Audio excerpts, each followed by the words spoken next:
காலி நிலுவ ஹக்பிட்டிய பகுதியில் கணவர் ஒருவர் தனது மனைவியின் கழுத்தை அறுத்து கொலை செய்துள்ளதாக போலீசார் தெரிவித்துள்ளனர். இந்த சம்பவம் இன்று அதிகாலை இடம்பெற்றுள்ளது.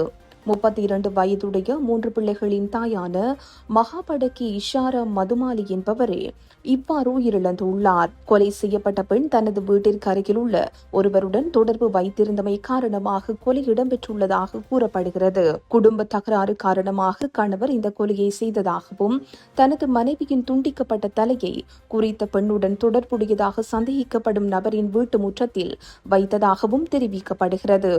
கொலையுடன் தொடர்புடைய சந்தேக நபர் போலீஸ் நிலையத்தில் சரணடைந்துள்ளார். கைது செய்யப்பட்ட 34 வயதுடைய சந்தேக நபர் இன்று வெள்ளிக்கிழமை உடுகம நீதவான் நீதிமன்றத்தில் ஆஜர்படுத்தப்பட உள்ளார்.